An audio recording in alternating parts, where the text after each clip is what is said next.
Also, let's take the conversation to the post-Brexit deadline of January the 31st. It's the morning after. So after the Friday rally and make feel good and all the popular champion and those who whatever had their reservations about Brexit is now here. So the man whose job it is to hold the British economy together and present it to the world as still a destination is the man who occupies number 10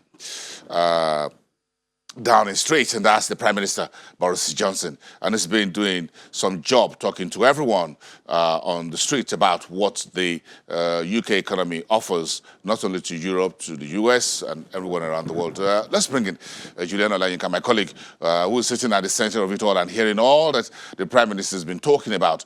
Juliana, welcome to the program from our London studios. Juliana, I'm sure you've been listening to the Prime Minister. This is the Chief Marketing Officer of the UK economy, saying all is well, we're open for business. So what are some of the sound bites, and is anyone believing in him as to the Britain's unique selling point, what you call the USP?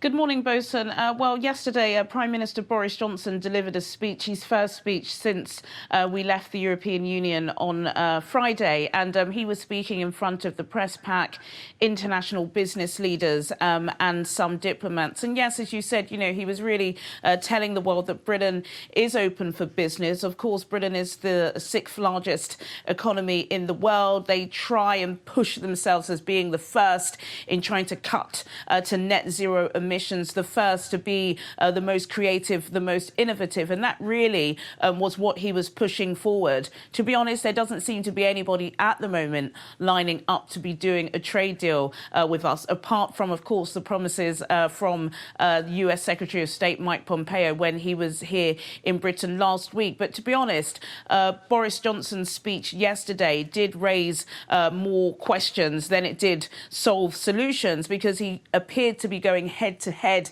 with the EU and their chief negotiator, Michel Barnier. He putting a lot of red lines, basically saying that the UK doesn't necessarily need a trade deal with Europe, that they would like to have a deal similar to what Canada has with Europe, which is basically zero tariffs, but not abiding by EU rules. And that's caused a lot of stir, a lot of problems, and a lot of people are worried that we could be heading into a no-deal Brexit. There is one thing I would like to point out, which the government today have announced that they will be putting a £5 million marketing budget on Valentine's Day. So it's called a love letter to Scotland to try and stop or prevent the Scottish people from rebelling against being in the Union. There are 5 million people in Scotland, so it's £1 per person, and he's going to be going on a massive drive trying to get Scotland to stay together. And that's because there was a report last week that suggested almost 55% of Scottish nationals want to leave Europe, want to leave the UK. So £5 million. Johnson's got a lot of £5 million, Juliana. My ears are tickled. £5 million on Valentine's Day. I can still get a visa and land in Heathrow or Gatwick before then. I still have enough time. Today is, what day is this? Today is the 4th. 14th, I got 10 days. I can still make good there. 10 days. Folks, 10 days. If you guys are going to be sharing, the Prime Minister is going to be sharing £5 million, I can make it there on the 14th. I'm still in good time. But seriously speaking, let's look at the BP earnings. That's the oil giant.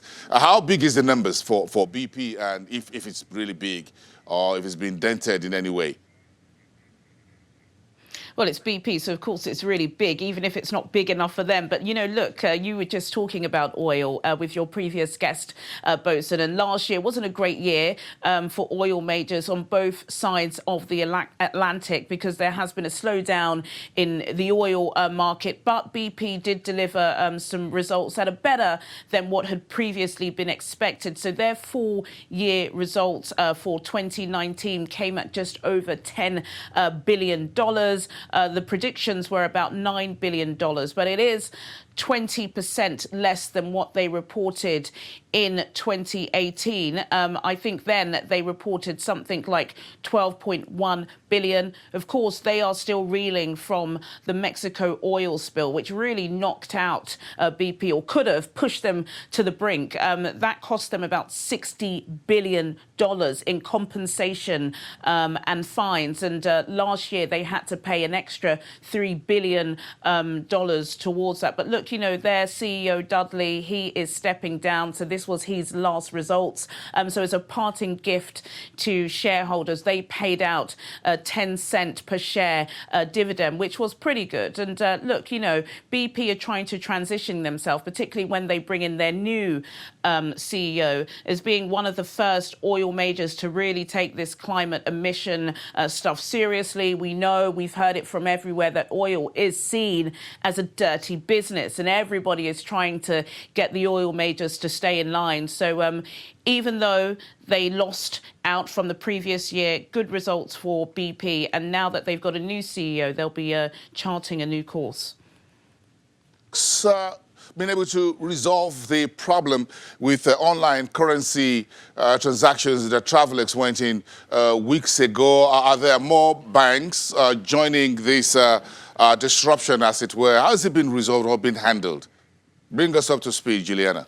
Well, it's not great for Travelex. They were hacked on New Year's Eve, and one of these huge hacking organisations threatened to release all the data of all their clients if they wasn't going to pay something to the tune of £10 million. Of course, they didn't pay it, but they're still almost a month later, over a month later, struggling with online transactions. And Travelex are one of the biggest currency transaction organisations in the world, and huge banks in the UK rely upon them. And now today, Sainsbury's, Royal Bank of Scotland and HSBC are amongst others, including Barclays, that are still struggling to give their customers currency exchanges, because Travelex are still not online. So if you go into one of the Travelex firms on the high street, you can change your dollars or your yuan or your pounds, but online you can't do it. They said they're hoping to get that service up and running this week, but still really not a great day for Travelex. Isn't it very interesting that you have this development in which technology is being used to hold a company, an international company such as Travelex, hostage, as it were, and paying some folks in some dark recesses, dark corners of the world. It's an interesting, the new world we found ourselves, isn't it? It is absolutely a new world. Look at what happened in Iowa a couple of hours ago. You know, they've got the Democratic nominations and the candidates struggling to see the results of that because there are discrepancies in the ballot. And we've seen this. We've seen this in elections. We've seen this in banks. It's becoming a huge issue. That's why a lot of these big organisations now are really tackling cybersecurity. And of course, if we go back to the major discourse and discussion, it's Huawei, isn't it? And that's one of the reasons why the US do not want Huawei, because they feel that this is the kind of technology that Beijing will be using to get a backdoor access into the West's top security secrets. So yes, I think alongside the environment, cybersecurity is going to be a major issue that will be dominating the discourse in 2020. Very, very interesting how much technology is giving us a lot of sleepless nights these days with what is going on. Thank you so much, Juliana Olayinka from our London studios. Past lunchtime, you have a Business Incorporated crossing with Chimezie Obiwago. Thank you so much. Let's recap very quickly for you. The Joint Monetary Task Force of meeting of OPEC holds an emergency get-together today in response to the flagging crude prices in the face of coronavirus global scare. Brent crude in continuous trade at $54.99 as we speak. Meantime, Nigeria's cotton harvest season has set in with images from the central bank showing farmers packaging their produce for the markets under the Anchor Borrowers Program, which was launched last year by the central bank. In Oyo State Southwest, reports say the cotton harvest season has been flagged off, anchored by the state branch of the National Association of Cotton Traders. And in Nigeria's northeast of Damaturu in Yobe State, the cotton harvest is described as a work in progress, with the aggregation center being anchored by the Northeast Cotton Association. Those are some of those images there for you.